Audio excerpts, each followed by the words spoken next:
What's going on, guys? Welcome back to Pure Evil MMA here on the YouTube channel, iTunes, wherever you're tuning in right now.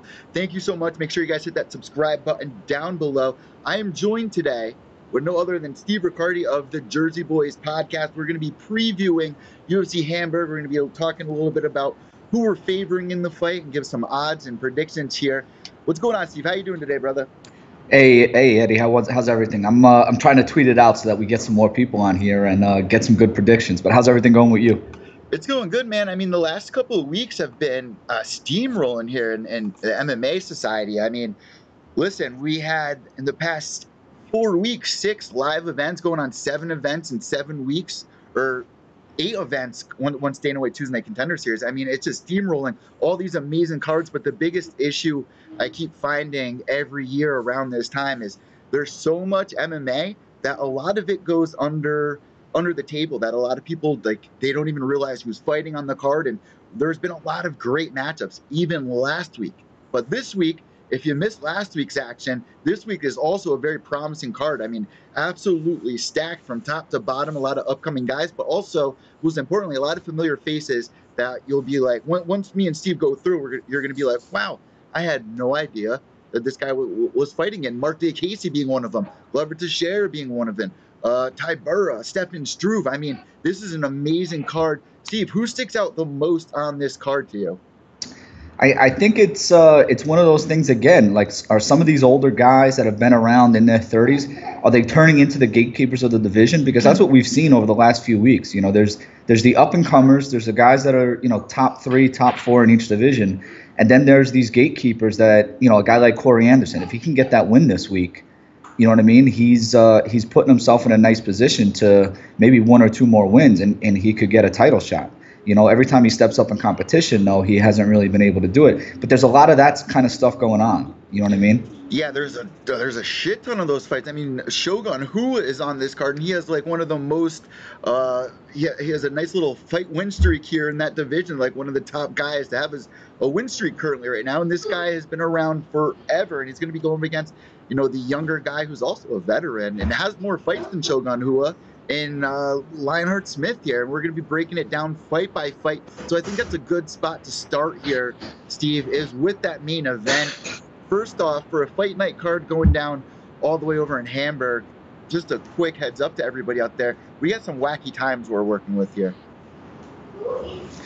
Yeah, we definitely do. On the East Coast here, I believe the whole card starts at about 9:30 or 10:30 in the morning. I'm not even sure. It's going to be 2 p.m/11 a.m. Eastern Time Pacific.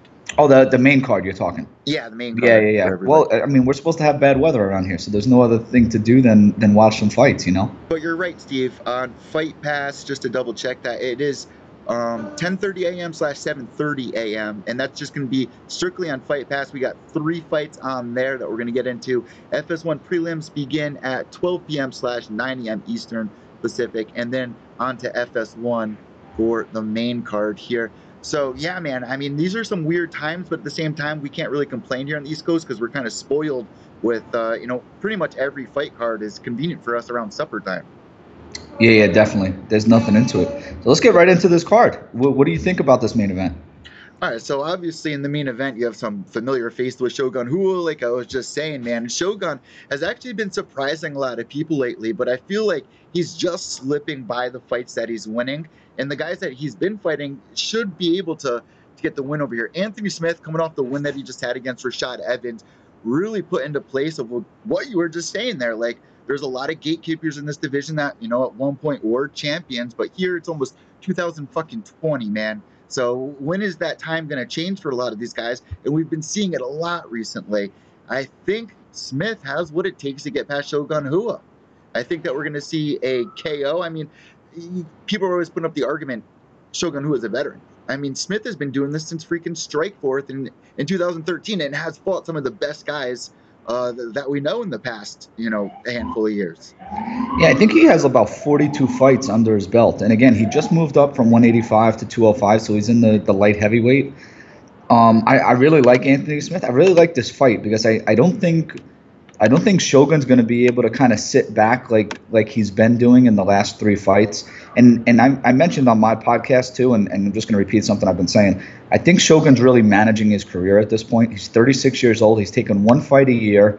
He's had some knee injuries. So he's basically taking that 1 fight a year to prolong his career and maybe make it into his twilight years and still making some good money. But I like this fight to finish early. I like it finishing inside the distance. I don't think Anthony Smith is going to let Shogun sit back on his back foot and just kind of relax at all. You look at the John Vellante fight. It was more of a boxing match. Anthony Smith's going to put pace on him, move forward, make him fight. And again, it could be the reason Anthony Smith gets knocked out because Shogun obviously can still knock somebody out. Those big right hands, those right hooks. I mean, he can definitely, win a striking match and put some heat on you. But I think Anthony Smith is going to wear him down if it gets into the second round. I think it's really crazy that Shogun Rua hasn't lost a fight in almost 4 years now, going all the way back to OSP, where he was knocked out to a younger line. I mean, OSP has had some hiccups here and there, but another guy that's a young up-and-comer trying to make his way into the top of that division. OSP is a little different of a story because he was an athlete moving over to MMA, and in this case, Lionheart has some pretty similar knockout power there. Dan Henderson knocking out Rua in his last 5 fights, but listen, man, if Shogun Rua gets by him here, I mean, I would be shocked. And 62% of people on Tapology are actually going with Anthony Lionheart Smith. He's only lost 1 fight in his last 5, and that 1 loss coming to Thiago Santos via body kick. And honestly, like I just said, he's fought some of the big names as well in MMA. So I really don't think it's going to come down to fight IQ. I just think it's going to be coming down to, how does that first round go? I think once we see the first minute of that fight, we'll address how the rest of the fight will play out. What Shogun is going to be showing up here is the question. Yeah, and I think you can even use that Thiago Santos fight as a nice little preview into what you're going to see here. With that Santos fight, Anthony Smith really just came forward. I think Anthony Smith probably won that first round, but he forced Santos to fight. He didn't let Santos get comfortable. Anthony Smith pushed the pace. I think you're going to see a similar thing here. So, like I said, 62% of people on Tapology are going for it, but I'm not sure of the odds. Do you know what the odds are looking like in that fight? I'm sure Anthony Smith is probably the favorite here. Yeah, Anthony Smith is the favorite. The odds were down. Earlier in the week, Anthony Smith was minus 240, which the odds were pretty wide I just didn't anticipate that. But right now, Anthony Smith, I believe, is minus 200, and Rua is plus 165 at the moment. But they've been changing. It's been moving in Rua's favor. I do have to address something really quick before we move on with the podcast. So week to week, you guys know that I do my giveaways on the UFC Pick'em application. I addressed it in a video down below here on YouTube, iTunes, Podbean, and you guys can check that out where I kind of went off. But it's a sad reality, and we're going to have to accept that UFC Pick'em is leaving after UFC 227. So we're going to be probably moving over to Tapology.com. I will make an official announcement. But I am very upset about that movement here. But we will be making picks and doing our giveaway for this week's contest in case anybody out there is still playing along with us, even though they're upset. And Steve, you're actually a part of that group, and you've come in first place throughout the year a bunch of times here. So, guys, definitely give him a follow on Twitter at SHPPIRATE12, and you can check out his podcast and predictions as well, and also live tweet during the fight. So let's move on. We got our co-main event here, which is another really exciting one that no one's talking about. Representing Connecticut, Glover Teixeira going up against Corey Beeston 24-8 Anderson at AKA Overtime. Yeah, Corey's a Jersey guy. He grew up in Robbinsville. Wrestler. I was actually at cage side for UFC Atlantic City. I had media credentials for that. Watched him put a beating on Patrick Cummings. We all love Corey in Jersey. The issue with Corey that I see is every time he stepped up in competition, he struggled. He's lost to Shogun by decision. Jimmy Manua, I believe it was about a year and a half ago, maybe 2 years ago at this point, knocked him out over in England. And OSP, he was beating OSP 2 rounds using his wrestling, high volume striking. He really goes after it and pushes pace. But again, OSP was able to connect with a left high kick and knocked him out. So he's been knocked out twice in the last 16 months or so. And it's a little worrisome because, again, are there chin issues there? And you know that Glover, if you go back to the fight with Glover and Gustafsson caught him in the fourth round with a series of uppercuts. I don't even know how Glover stayed on his feet. But when you look at those earlier rounds, Glover really put combinations on him. He really went after him. Gustafsson was running all over the ring. Glover kind of tired out. And then if you go to Glover's next fight against Serkinov, he really looked slow early in that fight. He never got his hands going in that fight. So again, he was able to grapple Serkinov down, rear naked choke attempt, and basically was able to mount him for the finish. But I'm a little concerned about Glover's hands. I think Anderson can really push the pace, and then if it becomes a wrestling match, Anderson could squeak out a decision here. I think this is going to go the distance, though. Eddie, what do you think? This is another fight where it's like this guy should win to kind of move forward the sport of mixed martial arts in many ways. But Glover Teixeira, another guy just like Shogun, he's squeezing by these younger guys who are given the chance to really get the biggest win of their career. Corey Anderson has also been given that position a couple of times going into the Jimmy Manuwa fight, where that was a huge fight. He suffered the KO there, very brutal knockout going on the highlight reel clip for Jimmy Manuwa for sure. And that does send concern for me as well. I mean, when the guy get knocked out like that, it comes down to recovery. How well are they going to recover? And then, boom, he gets knocked out again in his fight after that, which was, I believe, OSB. Is that what the fight was after? So there you go. 2 knockouts back to back. Where is this guy right now in his head? I mean, in his last 5 fights, I think he's lost 3, 1, 2. Let me just double check that. Yeah, no, you're right. He's 2 and 3 in his last 5. He is. And beating Sean O'Connell by KO, that was impressive. But suffering 2 losses after that. But then again, you have to remember he's coming off a win, which gives him a little bit more confidence. You look at guys that get knocked out, and you can compare it to what recently happened to Francis Ngannou, where they kind of get this PTSD. Look at Rashad Evans. He kind of has PTSD where he's not pulling the trigger. Is this going to happen to Corey Anderson in this fight? We don't know. But if he gets a win, it will be another huge win for this division, for younger guys trying to make a name for themselves against former title contenders. I believe Glover Teixeira, even though you guys might think I'm a little biased here coming from Connecticut, I think Glover Teixeira has a fair shot of beating Corey Anderson because I don't want to say fight IQ or anything like that, but you see Corey Anderson make small mistakes that guys capitalize on. Yeah, I totally agree. That's really what this fight comes down to. I think Corey Anderson can put a pace on to win a decision. I don't know if he can knock him out, but I think if he makes a mistake, Glover can definitely capitalize. And looking at Glover, man, he's hot and cold lately. In his last 5 fights, he's also 3-2. But he's coming off a ground and pound TKO over Misha Serkinov 6 months ago. Before that, his last fight was to a very tough opponent, like you were saying, Alexander Gustafsson. He wasn't doing horrible in that fight, but man, he was eating a lot of uppercuts. I'm interested to see if Corey Anderson going to pick up on that and try to squeeze into that hole, just like Gustafsson did. I mean, I was shocked to see how many times the uppercut was able to get through on Glover. I was literally shocked because it was just like it was like watching a video game in a way. Yeah, in that 4th round, if you want to watch a round, watch the 4th round of the Gustafsson Teixeira fight.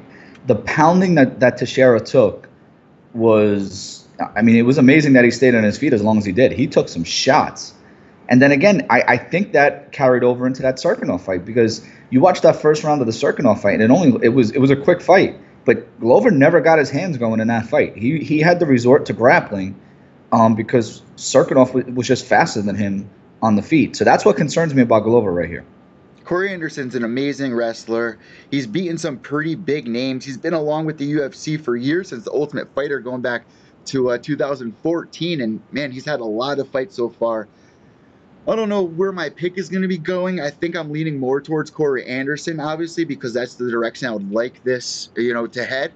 And I don't want anything wrong against Glover Teixeira. Of course, I'm going to be rooting for him. But if I had to put money on it, I would be putting money on Corey Anderson. 82% of you guys out there are disagreeing, though, on Tapology. 82% are going with Glover Teixeira by KO. 18% with Corey Anderson. What are your thoughts on that? I was pretty surprised when I saw that, actually. Pretty far lean there.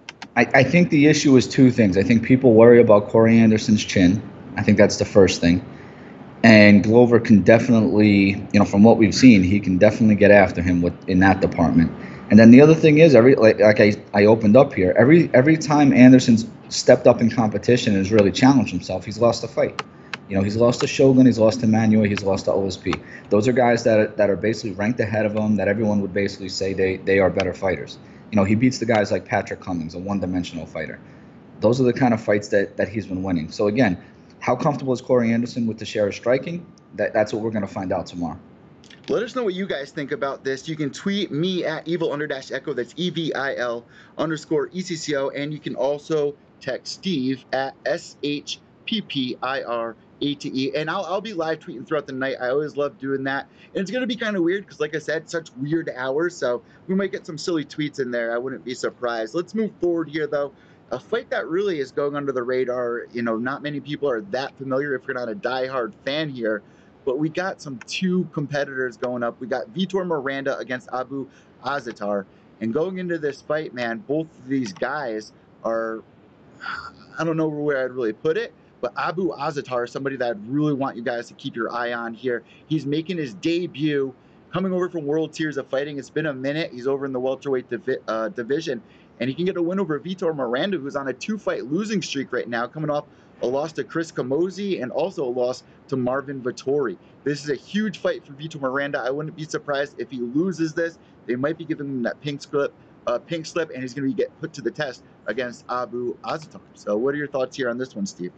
Yeah, it's really tough because when someone's coming from another organization, if they don't dominate in that organization, it's tough to kind of see. And again, even at that, Azaitar was able to find a fight against Anthony Arendt in the World Series of Fighting, but it was 20 months ago. He hasn't fought in 20 months. He had an injury. He had to pull out of a fight that was scheduled in the UFC previously. So it's just tough to see what we're gonna get out of him here. Again, Vitor, we all kind of know what he's gonna do. He uses his jabs. He uses his kick. His specialty is that high kick. He uses it from right side and left side. He can really get that high kick up to all levels and knock people out with it. But I think that Miranda's a low volume striker, so I'm a little concerned with him winning this fight if he doesn't get the knockout. And again, he lost to a guy like Chris Camozzi. Chris Camozzi isn't a great UFC fighter. Miranda's 3-3 in the UFC. He has knocked people out, but I think people kind of know who he is at this point. Plus, he's 40 years old at this point. You know what I mean? So he's been around for a while. I mean, I love when I watch Vitor Miranda walk out because he does look just like Lex Luthor, aka as his nickname. So moving forward, what is your prediction on that one? I think I'm going to be going with, I would like, Miranda not to get fired from the UFC. I'll never root for a guy to get fired, but there's a lot of weight on this guy's shoulder right now, and I'm really interested to see Abu get in there. I'm going to take Abu. He's 13-1 right now, and if he can make a big splash, I think this is a good welcome-in fight for him. And let me just say this really quick. 76% of Tapology will also agree. 24% going with Miranda, 76% with Abu. What are your thoughts? I agree with you. I'm going to go with Abu too. I think this is going to be a decision fight. I think Miranda's going to fight cautiously. I think he's going to look for that high kick to land and maybe try to get that knockout. But because of his low volume, I just don't see him winning a decision. So I like Abu. He kind of fights in flurries a little bit, wide hooks. His leg kicks are heavy, but I think he's going to do enough damage against Miranda. The next fight moving forward, two more veterans in the game. One really on kind of a cold streak here. I mean, Stefan Struve going up against Marcin Tybura. Weird thing about Stefan Struve, right now he's currently on a 2-fight losing streak. He's never in his entire career been on more than a 2-fight win streak. This could be the coming of age for Stefan Struve if he doesn't win this fight here. Marcin Tybura, he's giving another opportunity, a really big opportunity, who's also coming off of a 2-fight losing streak in his last loss against Derek Lewis, where he was winning that fight up until that big ground and pound finish, and then the fight against Fabricio Verdum. And here you got Stefan Struve in there. I think UFC's really doing him a favor if he can get a win, but at the same time, I get a little nervous because he's losing against these veterans right now. So let's give him another veteran. Is that a good choice for him? I don't know. What are your thoughts here? I think this is a difficult fight. I'm on record as saying I just don't know what to do with Stefan Struve. He's got some intangibles like his size. He's 6'11". He's got an 84.5-inch reach. Conventional wisdom would be use that size to your advantage, fight behind your jab. And if you watch him on film, he just doesn't fight behind his jab. So I don't know, I don't know what he's going to do in this fight. Who is this guy? What does he want to do? It looks like he has the punching advantage. But I would say Tybura probably has the kicking advantage. He probably has the clinch advantage. He's going to be better in takedowns. I mean, Andrei Arlovski was able to trip Struve down to the mat 3 times in the first round. So again, what's his takedown defense look like? How good is he in the clinch? Now, he does have a BJJ game, so maybe he wants to go down there. But I mean, if we're just talking about Struve, trying to throw on a triangle or something from the bottom, I'm not going to pick him there. So I'm confidently on Tybura in this match. I wish that his line wasn't so big. I just checked the odds now. He's still at -240, so it's kind of a big line. I don't love that line. I wish it was more like the -175. I may hit that one.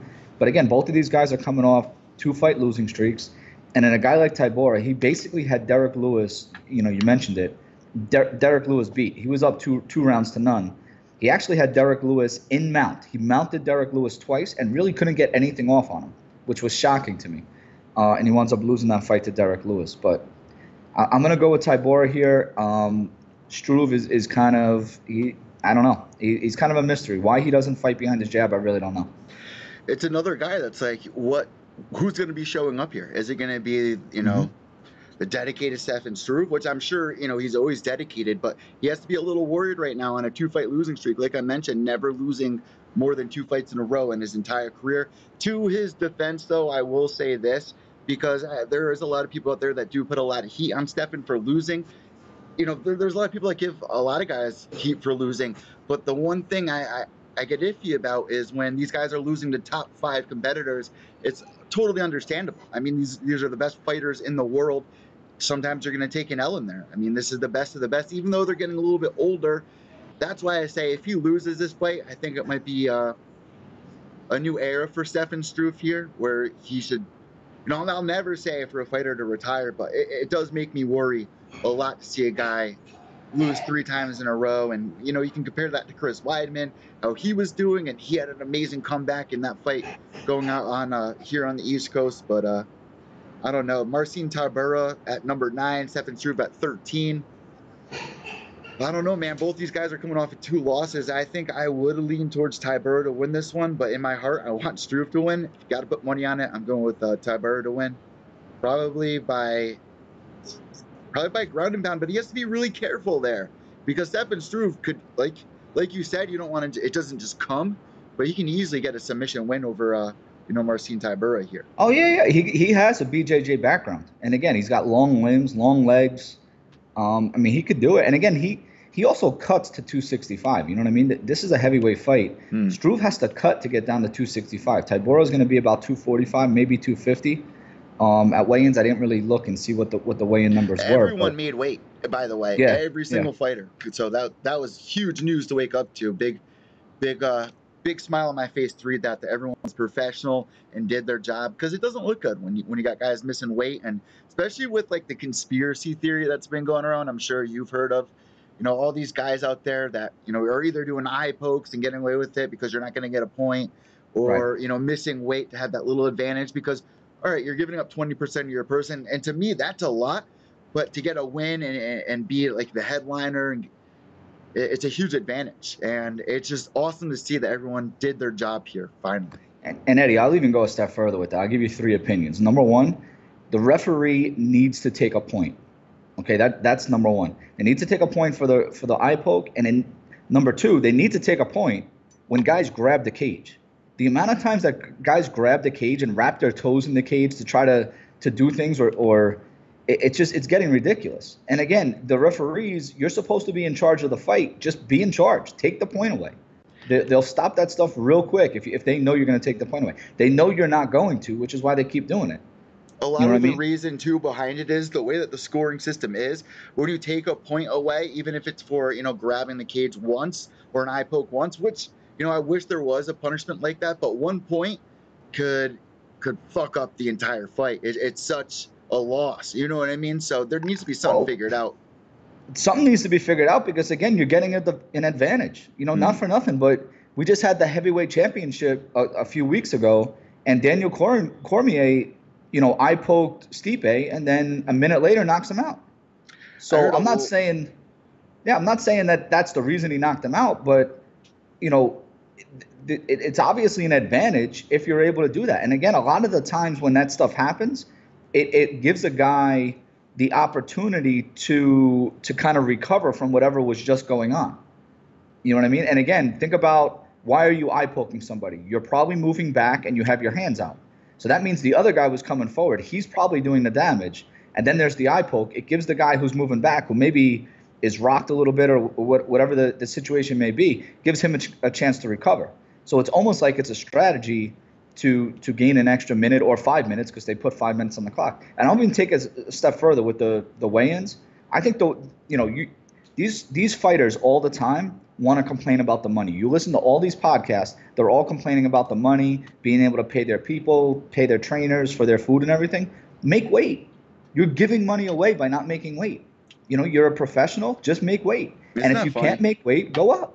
You're paying people a lot of money to help you, and you're not making weight. It's like, what is going on here? It does not look good for the people that you hired. It doesn't look good, period. And I agree with a lot of what you're saying here, because people are not getting punished. They're getting away with it, and it's giving them the advantage. And, amongst 100%. The fighters, they know as much as they want to deny it, and I'm not accusing anybody, but it's something that's very well known. But with this whole DC and the eye poke thing, I understand that somebody did a great job breaking it down, but I totally disagree. I don't think the eye pokes resulted in him being knocked out by an uppercut. You know what I mean? It wasn't like a left or a right hook. It was no. I'm not saying it did. I'm just saying it definitely had an effect. Yeah. You know what I mean? It happened.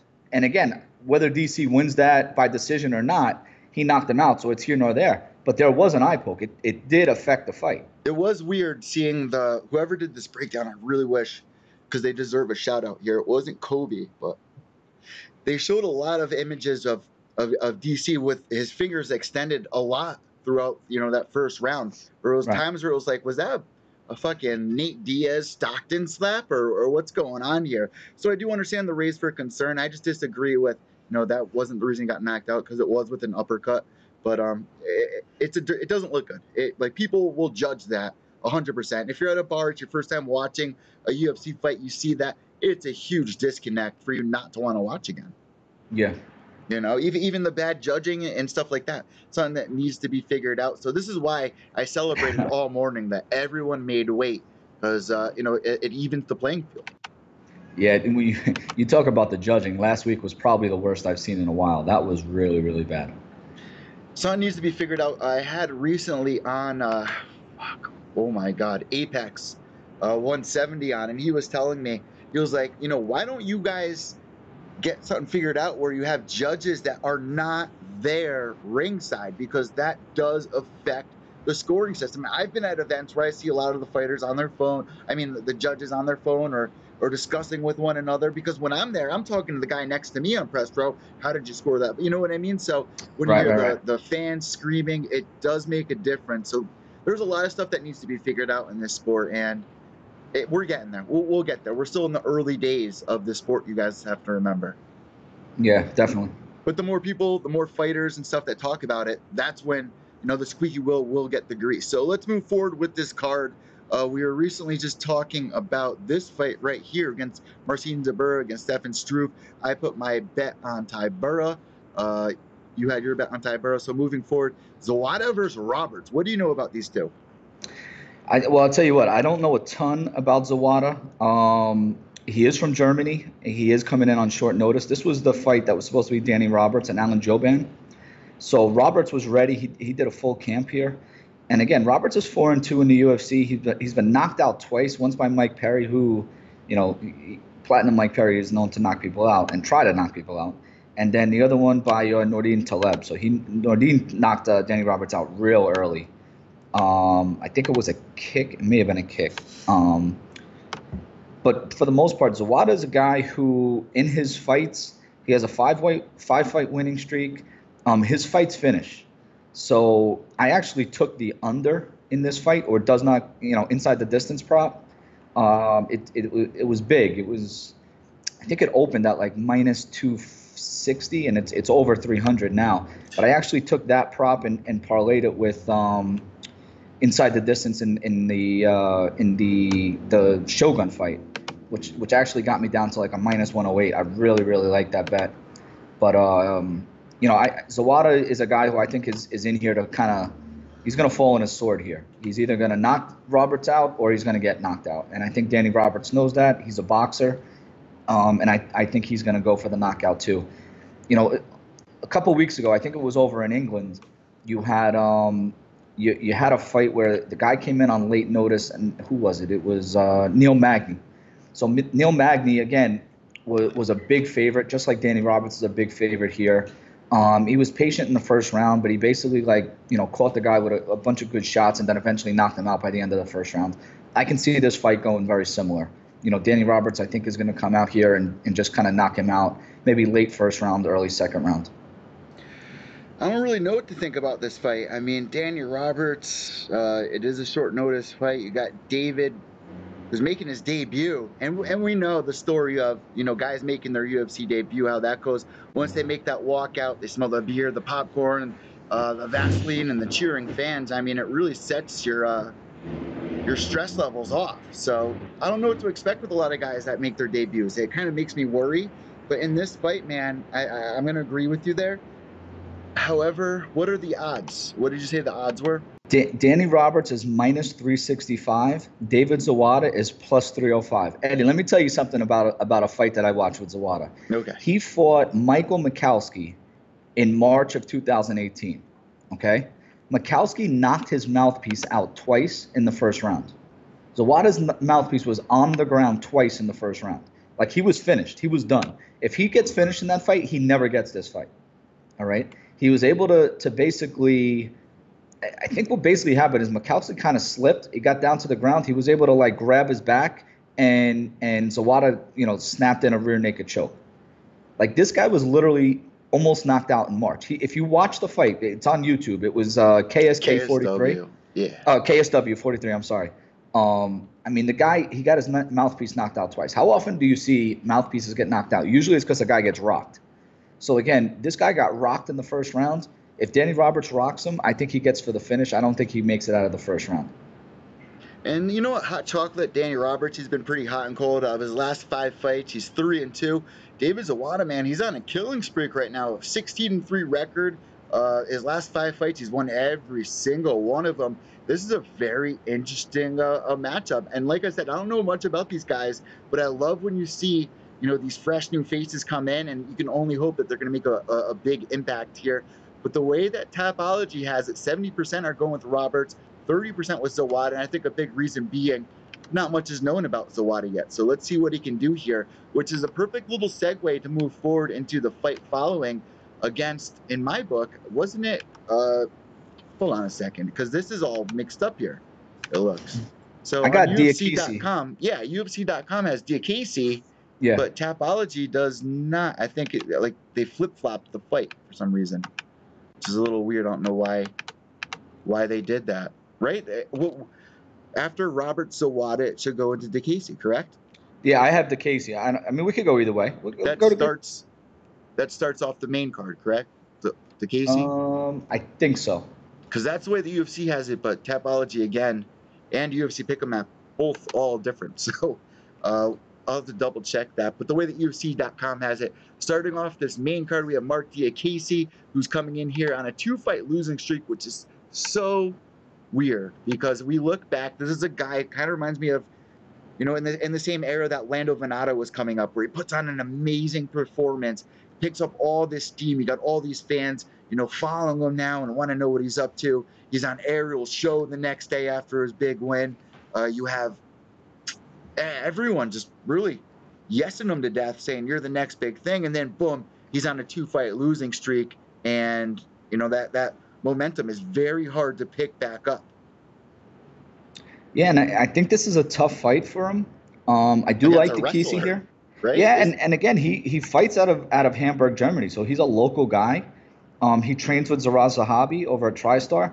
So Haqparast is he's legit. I mean, he is 0-1 in the UFC. He lost to Marcin Held. Who's Held another was wrestler. 0-3. Yeah. Yeah, he's a subspecialist wrestler. So it's difficult. I think Diakisi can use his wrestling, but again, I think he falls in love with his athleticism, and he wants that highlight knockout. And not for nothing, yeah, Diakisi's coming off a two fight losing streak, but he looked pretty good against Dan Hooker in those first 2 rounds. I kind of had it, 1-1 in terms of rounds. Diakisi 1-1 and Hooker 1-1, and we all kind of know what Hooker is at this point. And Hooker was able to get him in that 3rd round. No idea why Diakisi shot a takedown in that 3rd round, but Hooker was able to lock in that sub. But again, even against Ricardi Close, he kind of got out wrestled. It's kind of why he won. He was taken down 3 times by Close, and Close was able to win that fight. So, Diakisi needs to mix it up a little bit, but I think he's very motivated here. But this is a very dangerous fight. I think the odds are right where they need to be.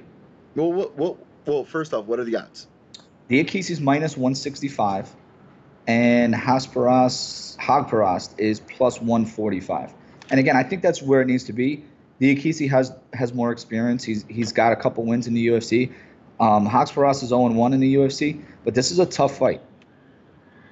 Listen, here's the thing, though. Like I was just saying, he's another one of these guys where the UFC tried to give him a chance, and the competition was just too much for him. I mean, the last 2 fights that he lost were against some pretty tough opponents. Ricardi Close, who was 7-0-1 at the time, and then you have Daniel Hooker, who I was surprised because coming off that loss there, all right, maybe he can get back on track if he beats Dan Hooker. But Dan Hooker, guys, I mean, that guy has been hungry lately, and not the kind of guy that you want to go up against where you think you're just going to go in there, get the win, and walk away. He's going to put on a tough fight, and he did good in that fight, but he ended up losing to a guillotine choke in the 3rd round, right?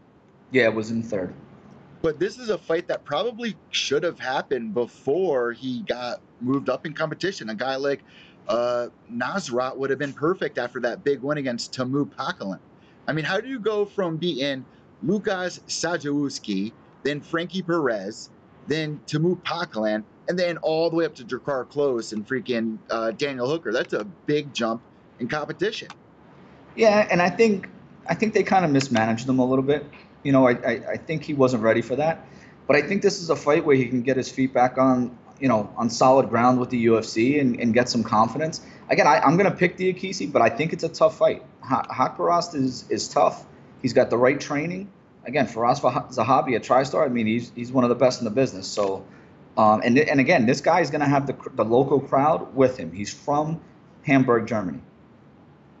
That's another thing that's working against. But Mark Diakisi, man, one last comment on this is going into this fight, he cannot do what he's been expected to do. People, when they see guys get these highlight reel knockouts and stuff like that, or people expect that out of you. And there's a lot of pressure on fighters like Mark Diakisi. But at this stage in his career, he needs to just focus on getting a win. That is more important than getting a highlight at this point, because you're now going to be on a 3-fight losing streak if you go in there and you mess one small thing. Look at Chris Weidman when he made that one bad spin kick against freaking Luke Rockhold. It fucked his entire career up for 3 years.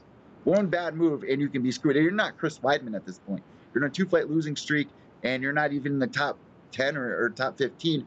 I would love to see Mark Diakisi move forward and climb the ladder the correct way with a win against his opponent would be huge. But then again, a guy like Nasrat, if he gets a win over Mark Diakisi, that is a huge welcome party for him. Yeah, I totally agree with that.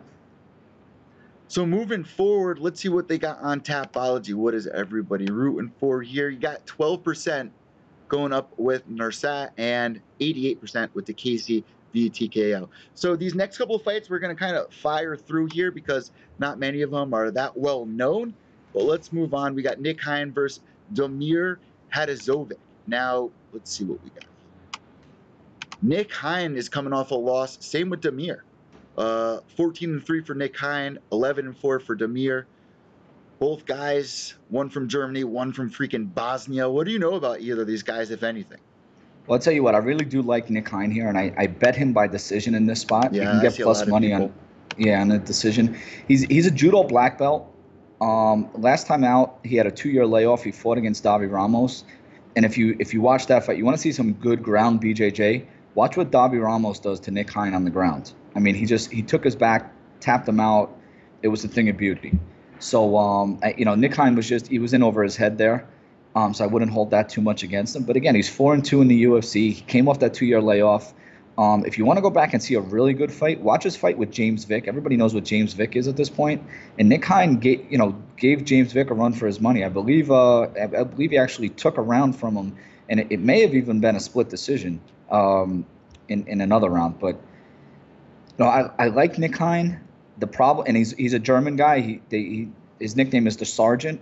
Yeah. He's a low volume striker, but Damir Hadzovic, not for nothing, he very easily could be 0-3 in the UFC. He got knocked out by Taisimov. Alan Patrick just grounded him and didn't let him get anything off, and Hadzovic couldn't even get off his back. And then Marcin Held basically beat him for 2 rounds and I don't know what Held did. He ran in for his knee and just literally, like it was scripted, ran right at his knee. Hadzovic put up his knee. It wasn't even like he really did anything to knock him out with his knee. And Held ran right into his knee and knocked himself out. So Hadzovic could very easily be 0-3. So I like Nick Hein by decision here, and I actually bet it. You know what, Damir Hadzovic, he actually looks like a mix between he looks like a mix between Nick Diaz and Cub Swanson. Yeah, Cub Swanson and Nick Diaz put into one. That's Damir Hadzovic right there. Nick Hein, man, I think I'm going to be rooting for him here. I don't really know too much about either guy. A lot of them, that James Vick fight, I remember that one, the Drew Dober. But then after that, he's fighting guys that aren't really well known. He is winning against them, but that gets to the Davey Ramos fight, and then he loses that. So hopefully if he gets a win on this one, they'll boost him up a little bit, but we're going to have to wait and see. We got 80% for Hein, 20% for Hadzovic. Let's move forward here with the next fight, which no one's talking about. Emil Meek making his return, going up against Fabianski. Emil Meek coming off a loss as well in a fight that everyone was talking about against Kamaru Usman. And Kamaru Usman, I think that was the fight where he was like, oh, that was 30%, right? Was that fight? That was the fight, yeah. That's been going around on Twitter all week. One thing that pisses me off about the whole 30% comment is just MMA fans, they take one thing and they run with it and just beat the horse till it just really gets annoying. I spoke with his brother about it. He was like, this is just absolutely ridiculous. But Kamaru Usman, man, only fight that people wanted to see. He pulled it off, got the win, and Emil Meek looking to turn things back around. He's got a lot of fans behind him here, but he's got a very tough opponent against Fabianski. He's 13-2, coming off a win against Hector Urbina. I wouldn't be surprised if this fight goes to a decision. Yeah, I wouldn't be surprised at all. Fabinski, I'm going to say Fabinski because that's what I've been saying all week. He hasn't fought since 2015, November 2015, so it's almost a 3-year layoff at this point. We know what he's a judo player, but we know that he's going to go for the take. He just chases the takedowns. He doesn't get into a striking exchange. So that's what concerns everybody with Fabinski, because Usman had so much, success against Emil Meek, doing, basically the same thing. I'm a big fan of Emil Meek. I really like, and the guy is just huge. I mean, he's got muscles on top of muscles. But this is going to be a real tough fight for him. The one thing that I have heard throughout the week is that Emil Meek is training with Usman now, which after they fought each other, I guess they kind of had some mutual respect and decided to be training partners. So I think Meek is going to be ready for that takedown upside of Fabinski. That doesn't mean it's not going to happen. It just means he's going to be, he's prepared for it. So take it for what it's worth. I think Meek is definitely the better striker, though. Look what happened when Alexander Gustafsson lost to Phil Davis. He did the same thing. He was like, man, I can learn something from him. He goes to Phil's gym, and he becomes a championship fighter. I mean, There was a huge difference once he went over to Phil's gym. I would love to see if Meek could pick up some things from, I believe, South Florida ATT, right? Is that where he's training, or? You know what? Usman trains. Yeah, I'm assuming that's where they're going. I didn't look into that, but I'm assuming that's where it is. The really funny thing about Fabianski, however you guys are gonna say it, somebody tweeted out, it was McMalley, I believe, that tweeted it out this morning. He was like, Fabianski looks like UFC 3 character that when you make a profile, it's like the organic fighter, just no hair, Right. no Yep. tattoos, Yep. Yep. no expression on his face.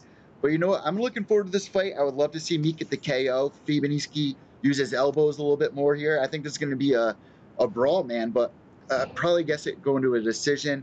Let's see what everyone's saying. 20% Fabianski and 80% for Meek to win by KO. That moves forward to Nad Naramani against Khalid Taha. Really quickly, who's your pick there? I'm gonna go with Naramani. Naramani, just so everybody knows, usually fights at 155, so he may be physically bigger in this fight. Taha has fought at 135, but this fight is going to be all action. Taha has 11 finishes in 13 fights, so this is going to be all action. And Naramani has a bunch of different ways that he can finish on the ground, he can finish on the feet. So I'm going to go Naramani real quickly, but check the weigh-ins, see where they come in. But I think Naramani is going to be a bigger person. Well, listen, both these guys are making their UFC debut, so that kind of evens the playing field out. It's not like they're going to be going in there and being like, this guy's a veteran. And, even people are like, what does that really have to do with it? It has a lot with a fighter's psyche. That is the most important part that needs to be fine-tuned as you walk into the octagon here. So I kind of like that. They're getting the chance here, and they're both making their debut. They can make a big splash. Both guys, have, Taha 12-1, Naramani 10-2. This should be a fun fight. 80% of you guys out there are going for Naramini and 20% for Taha, most likely by decision. Let's move forward to Justin Ledet against Alexander Rekic. People don't really understand. I mean, Justin Ledet, he's been making a pretty big splash, but very quietly inside the UFC, 9-0. And listen, his last fight, guys might argue that it went to decision, but Azu, man, is a very tough guy. I watched that guy before he was in the UFC fight some very tough competition, like Sean Teed. He's, Justin Ledet beating Mark Godbeer. I mean, these are some tough guys. Chase Sherman, and I don't think he's getting the respect deserved from the big wins. And I honestly think, to fight another guy that's not even ranked is kind of a slap in the face. What are your thoughts here on this fight with Justin Ledet? Well, I'll put it this way. You're saying exactly what I was thinking, because Justin Ledet is minus 125, and I put a bet on that. I really like Justin Ledet here. Again, I was a Division II college basketball player. He was a Division II college basketball, played down at Texas A&M Kingsville. So, when you're a basketball player, usually you have quick hands, you have good feet, and the footwork obviously shines through with his boxing skills. He's got a great jab, uses a lot of feints. He's powerful. And again, the three guys that you just named, those were all heavyweight fights for Ledet. Ledet's coming down to 205 here to light heavyweight. A couple of the things that went on in his life over the past year, he actually had a tainted multivitamin that actually got him a 4-month suspension. And then as a result of that, I believe it was as a result of that, he decided to get more healthy and went vegetarian. So when he went vegetarian, that's why he lost all the weight, and he went down to like 210 for this fight. I like stories like that. You know what? Sean O'Malley did kind of the same thing. He said as soon as he did that, he made a lot of adjustments, but the meat, a lot of fighters are like they miss the meat because it makes you feel a little bit more stronger. This is a good move for him, though. I'm interested to see how he's going to look here at this lighter weight division. A lot of guys that are heavyweights, that move down, it's kind of iffy. So we'll see what happens here if he can continue the undefeated streak. Rakic coming in 8-1, 26 years old. And he's also coming off a win inside the octagon against, I cannot pronounce this guy's freaking name. It's actually Francimar Barrosa, who actually just fought on PFL on Thursday night. Francimar. Wow. Yeah, and Francimar, he's in the PFL now. I actually saw him. I covered the event because it was over in New York City. He was the first fight. He was the opening fight on PFL 1 on Facebook. So that tells you what he was I believe he was the 16th seed fighting the number 1 seed on the first fight in PFL. So it's not like, Rakic has one win against him and everybody thinks that Rakic, I mean, don't get me wrong, Rakic could win this fight. I could be totally wrong, but he beat a low-level UFC fighter who's not in the UFC anymore and now is in PFL. And PFL didn't even rank him high. Jesus. Wow. So that's a narrative for you if you like narratives. So 74% are going with Ledet and 26% for Rakic. But most of you guys out there are going to think that this is going to be going to a decision. How do you feel? You think Ledet can get the KO? Do you think he can get because I'm going with Ledet. But you know what? A lot of these fights, he's either getting a decision, submission. I wouldn't mind getting a submission for Justin Ledet here, but how prone to submissions is Ricky? I mean, how many fights has he lost? Only one. How did he Yeah, lose that fight? I don't have it in front of me, Eddie. I'm not really sure. What I can tell you is that Justin Ledet is a BJJ blue belt, I believe. He actually just posted something on his Instagram page the other day, a little training video and everything. He does have a couple submissions, but he doesn't really look for takedowns, which is why in the UFC he only has one takedown in 3 fights. So I'm pretty sure he's going to box. He's going to use that jab, jab, right cross. That's basically what he goes to. I think he has more tools, that he can go to if he needs them. I just think in this point in the UFC, he hasn't needed them. He just fights very. He's not a typical UFC fighter where Dana White wants everybody to knock everyone out. That's not. He just wants to win. You know what I mean? And I think he fights behind the jab because he knows that the other guy just can't deal with his jab. He also has an 80-inch reach. Absolutely ridiculous, man. And he's a guy that's coming into his own too here.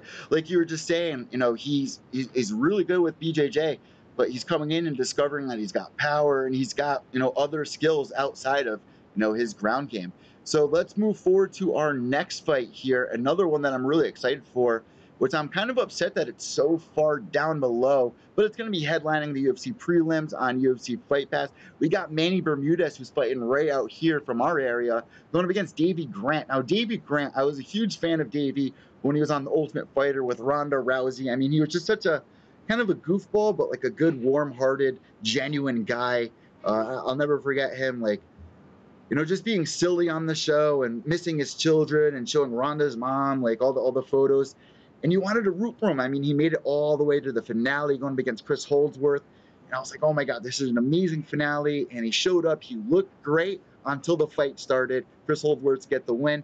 Ever since then, Davey Grant not getting any love. And I tell you what, Davey Grant isn't getting love here. When I saw this line originally, when I wrote it down, it was minus 240. I just checked the phone, best fight odds, and it's minus 280. So Manny Bermudez is a big favorite here. And again, when you look at Davey Grant, he's 5-2 in the UFC. The 2 losses are by sub.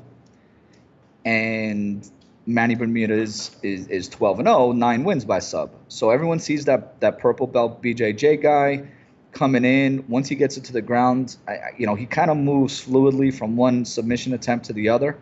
Bermudez is young. He's 23 years old. Davey Grant's going to have the striking advantage, but I like Bermudez here to get the sub. Listen, a lot of people don't realize this, but this season Ultimate Fighter, Joe Giannetti going in there, getting submission wins in 6-7 seconds, making it to the Ultimate Fighter finale. Even Luis Pena giving him a shout out when he got the submission win over Ricky Smolin. These guys train at the same gym, South Shore Sports Fighting, out in your way, right? Out in Jersey. No, I think they're in Boston. They're in Boston. Yeah. Excuse me, out in Massachusetts. But you know what? I would love to see Manny Bermudez go in there, get a submission win. I mean, his last fight, he got one against Albert Morales, a very tough opponent, in the submission win via triangle. Before that, beating Seth Baszler at Cage Titans via triangle choke. Before that, win against Bendy Casimir via triangle choke. Before that, a win over Tony Gravely via submission armbar. I mean, come on. There's no way this fight, if it's going to end, is not going to end via submission. But 92% of you guys think it's going to be going the distance, winning for Manny Bermudez. But Davey Grant is going to be showing up, looking to get a win because he is coming off a loss here. He's been hot and cold. What are you picking here? Yeah, no, I'm going to go Bermudez. Bermudez is my pick by sub. I'll tell you one thing, though. If you want to go back to that fight you just mentioned, the Albert Morales fight, watch the first 10 seconds of that fight. Basically, Morales comes in. They meet at the center of the octagon. Morales hits him right in the face. I mean, right on the chin, and he was rocked. So Bermudez had to jump to the ankles for that takedown. But again, I think he should do a lot like Zach Otto did last week against Sage Northcutt. Just go in, touch gloves, and dive at the ankles. Don't even let him hit you. Let us know what you guys are thinking about this fight, because it's going to be on the prelims. And one thing that really pisses me off since UFC Pick'em is leaving, a big reason a lot of people would tune into fight, at least a small percent, but a percent of it, were people that were excited to see their picks and watch these guys on the Fight Pass prelims. And it's kind of convenient the way that this is going to be working out with the Fight Pass, because even though these cards are on wacky hours, you know that there's going to be a lot more people tuning in for the Fight Pass prelims because it's going to be so late at night to start the day off.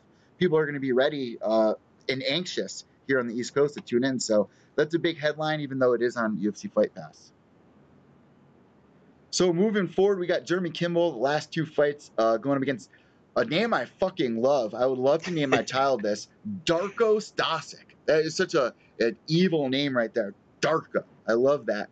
And he even looks the part too here. But really quickly, let's give our predictions here. You got Darko 12-1 going up against Jeremy Kimball, who's 15-7, kind of been hot and cold, but he goes in there looking for the knockout a lot. I mean, even though he's been knocked out a few times in his last fight, losing against Dominic Hayes via rear naked choke, he's going to show up. He's going to look for that KO. Darko, not very familiar with him, but he also has a couple of KOs his way. What do you think about this fight? Where are you leaning? And what are the odds? There's a narrative going on around this fight, but let me answer that question first. The odds are Stosic Darko is minus 265, Kimball's plus 225. So everyone thinks that Darko is basically just gonna level Kimball. I watched the Kimball fight with Dominic Reyes, and again, it didn't last long, but early in that fight, like Kimball's very aggressive. You know, he comes forward, he's strong, he'll clinch up, looks for trips. The narrative, though, is that Kimball just doesn't really work very hard in the gym, kind of misses days of training. I've heard it in a couple other podcasts, but I don't know. So Darko is actually dropping down from heavyweight. He's and again, you said everybody made weight, so I would love to see him on the scales. I haven't watched the show at all to see what weigh-ins looked like, but he's coming down from heavyweight. Most of his fights end by KO, TKO. He has 2 decision fights. It's actually the fight that I decided to watch that because I wanted to see him fight. I didn't want to see a KO. And, he's cut. He's good low kicks, good counter hook. I just don't think he's that athletic. A lot of people are saying he's athletic. I didn't see that. I don't think Kimball's that athletic. I think this fight should be priced a little bit closer. But Kimball does worry me. If you're not working hard, you don't deserve to win. So, and that's the narrative on this one. You know what? And it will reflect as well in people's fights. I mean, not everybody is freaking Crazy Horse. Everybody knows that Crazy Horse never trains, never practices, and somehow he slips by with these wacky wins. But at this weight division, man, I mean, you got to put on, you got to do everything that you can because there's a lot of guys out there that are hungry and trying to get into the spot that you're currently in. So 86% of people are going with Stasic here, 14% with Kimball, which is actually very upsetting because I've been a pretty big fan of Kimball, but, he's been hot and cold, like I said. And you got this guy coming in, he's ranked #1 in freaking Europe. So, coming out of Serbia, this should be a fun one to watch. And I'll go a step further with this. If you think about it and you watch Kimball fight, he goes hard early, and the fight, he never goes to decision. This is going to finish.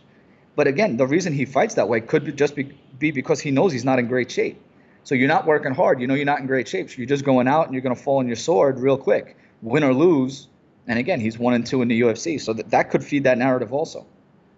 So let us know what you guys are picking here on Pure Evil MMA. Make sure you tweet us out at SHPPIRATE12 for Steve and at Evil_Echo for me. That gets us into our last fight. Well, really the first fight that's going to be starting off. We got Stasiak going against Lou in this fight. Stasiak coming off 2 fights where he's lost. In his last 5 fights, he's lost 3. But the guy has only lost 5 fights his entire career. It just seems like he's having some trouble here in the UFC. He's had a loss to Miza. He's had a loss to Munoz. He's had a loss to Brian Kelleher. Brian Kelleher and Munoz are very tough opponents. He has a win over Davey Grant and a win over Flip Pejic. What do you know about his opponent, though? And you know what? All week, this basically went off when I first saw the odds as more or less a pick'em. Stasiak was minus 115. Pingwan was minus 105. And it's kind of gone back and forth. Stasiak's now back to the favorite at minus 120. Pingwan was actually the favorite at one point yesterday. But I think as more information comes out on Pingwan, people are going back and forth with their money and their bets. What I saw early in the week was basically just highlight films. The only one that I was able to find on YouTube was from like 2012, so I didn't even bother watching it. I looked at the highlights. I mean, he's very aggressive. He reminds me a lot of Brian Kelleher, Pingwan, the way that he's aggressive, moves forward, gets in your face, crowds you, puts pressure. He will attack the hips for a takedown, which actually plays into Stasiak's game because he wants to get it to the ground. Again, Stasiak's the last 4 wins have all been by submission. So if this goes to the ground, I like Stasiak. But I think this is kind of a toss-up fight. He does have a canceled fight, Pingwan, against Bharat Kandare, who I don't know if you've seen him fight, but he's pretty bad. So, if they're putting Pingwan against him, it could be because they don't think Pingwan is very good. I really don't know. On a couple other podcasts, they said that he may be training over at Team Alpha Male with Yadong Song, who fought a couple weeks ago. Uriah Faber was in his corner, so he may be training there. This is really an unknown fight, Eddie, though. I'm just giving you the narrative, what I know, but it's tough. I'm going to go with Stasiak. I'll pick Stasiak, but more because of his his history and his experience. This is actually a really close fight that people are going for. Closest one on the entire card, 56% for Lou, 44% with Stasiak here. And we actually have some people chatting in the chat room. We got Jeffrey Dahmer, surprisingly, tuning into Pure Evil MMA. But he was just saying, there's some British beef again with Davey and Bermudez there. He's taken Davey the dog by KO in the second round and then adds Bermudez is just as poor with his striking and wrestling as Davey is with the subs. This is a sleeper for Fight of the Year, this one. Obviously being a little sarcastic there. But honestly, I think that's a great fight to have on Fight Pass. Getting back to the fight that we're talking about here, I'm going to agree with you. I'm going to go with Stasiak as well. Probably, going to get the pink slip if he does not win this fight, though, unfortunately. Yeah, and you know what? Deservedly so. If you lose 3 in a row, they're not going to keep you around. You haven't won enough to win. He's 2-3 right now, but he's coming off of two straight losses. And again, his last time out, he got knocked out by Kelleher. So, guys, that wraps it up for the predictions here. I hope you really enjoyed what we had to share here. Steve shared a lot of really in-depth information, especially when we're going deep about the whole weight cutting issue. I love, getting to the hot spice of it all. So, guys, make sure you follow him on his podcast that you guys do, once every week, twice a week? How often does the Jersey Boys go? Right now, we're breaking down every card on DraftKings. And again, I want to have you on to break down a card on my podcast also. We've been going once a week with that, and then we're trying to get out to events. We're looking for a sponsor right now because everything's so expensive and we don't have the best equipment right now. So we want to cover a lot of the local events in New York and New Jersey because I'm in Jersey myself. So yeah, once a week you can definitely come in to check the DraftKings breakdown. I watch a lot of film, so if you don't watch a lot of film and you just want to kind of get a brief overview of what's going on, I can definitely help you out in that aspect. Listen, that's something I really want to touch on with you really quick. Since you watch a lot of film, you do your research. Obviously, you've proven that with your picks and coming in first here for Pure Evil MMA Pick'em. This whole change with ESPN Plus and UFC Fight Pass. There's rumors that you're going to have to be paying $25 a month for this package. How does that make you feel? I tell you what, I saw you. I watched your episode when you talked about Pick'em. I didn't chime in earlier, but I did watch that.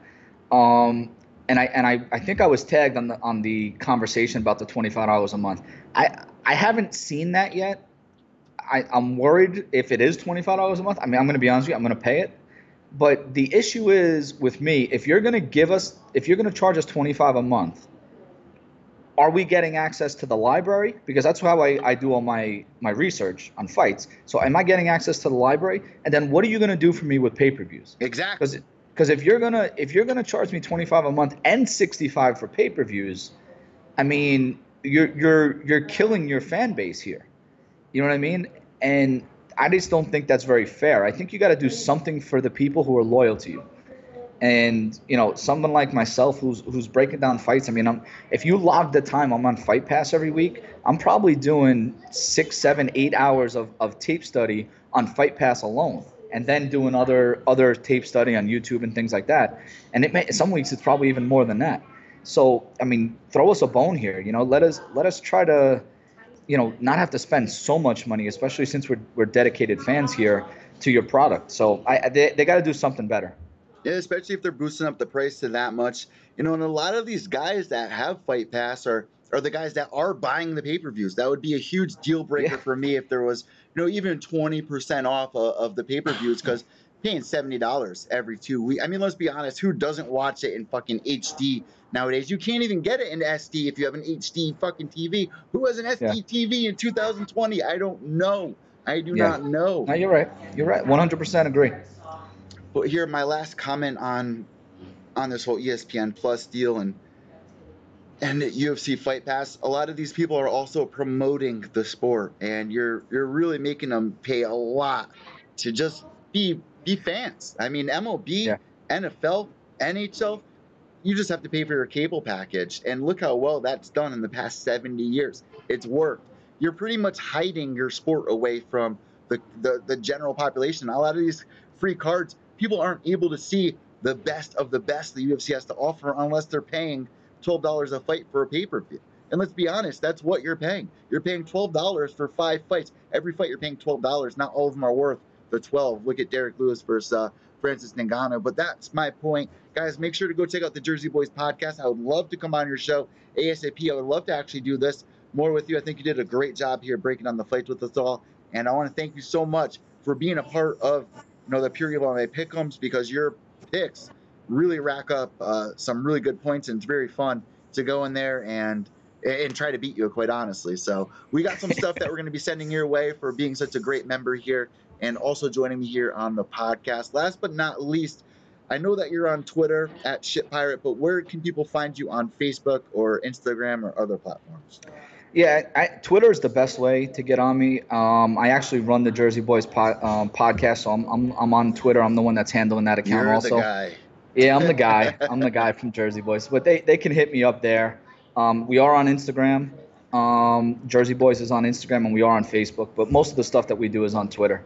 The MMA Twitter community is pretty strong, so get on Twitter. Yeah, you know what? Facebook, it's all right. I'm back on Facebook, by the way, guys. You can go check that out, Pure Evil MMA _. And honestly, I don't really like Facebook. I don't fuck with Facebook that much because I feel like Facebook's more for family, but Twitter's more professional, where you go out and you can actually, work. It's not like when I make a Facebook post, it doesn't really weigh much. I mean, when I tweet something out, it's information or opinions or promotion. I don't really like that on Facebook because your freaking aunt and uncle are going to see it. It's just Facebook's just too littered with all that, Yeah. family. I mean, family's great, but not on Facebook. I mean, you just got to separate the two.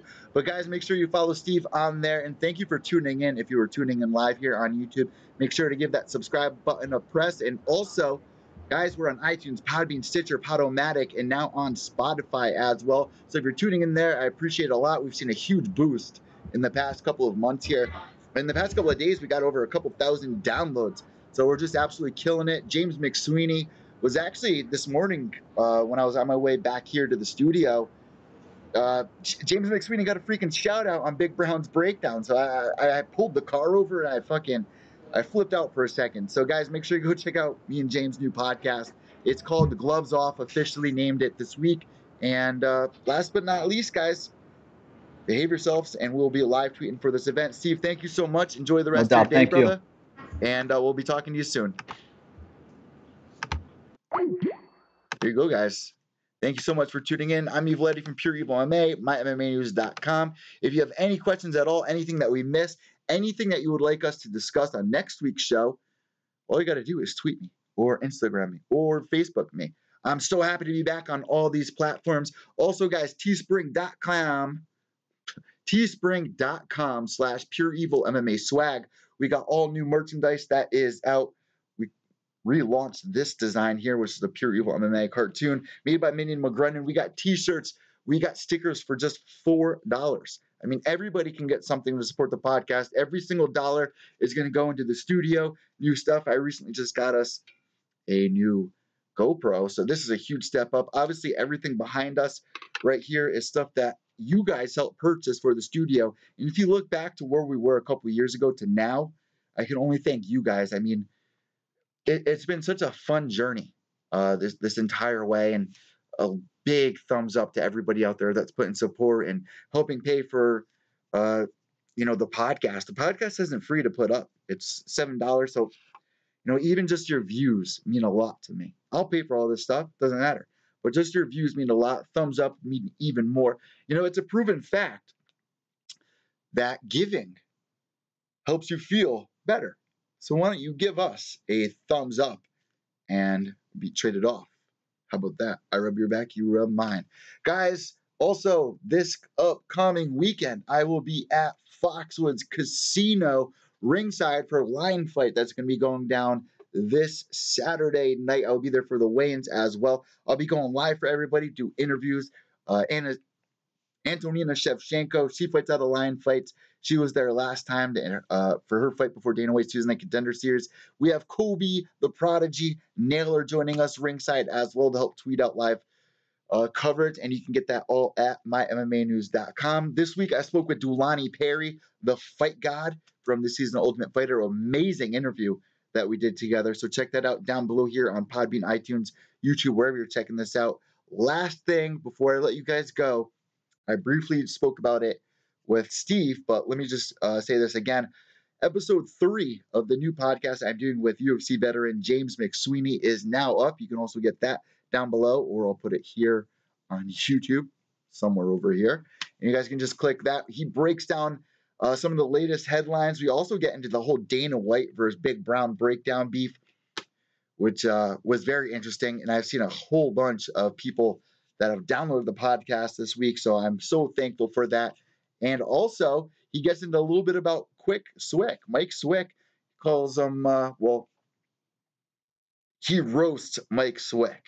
And I was rolling around laughing, dying. BLT even made a compilation video of highlights, which you guys can check every 2 weeks on the Gloves Off YouTube channel. It's not going to be on here. You can get the podcast version here. Maybe I'll upload this episode 3 on here so you guys don't get confused. And then I'll put the link for the YouTube channel below. But you can just simply go on YouTube and search Gloves Off with James McSweeney and Evil Eddie, and bam, it's right there. We just started the channel. We got a new logo that is in the works and a new intro as well. And I kind of gave you guys the option to pick what intro we should go with. Those 3 options are now up on my Instagram page. So go in on your vote at PureEvilMMA_. Guys, I hope you enjoy the fights tomorrow. Like I said, I'll be live tweeting. So I'll catch you then. I'm Evil Eddie from Pure Evil MMA, mymmanews.com, and Gloves Off. White knuckles till the end. Behave yourselves.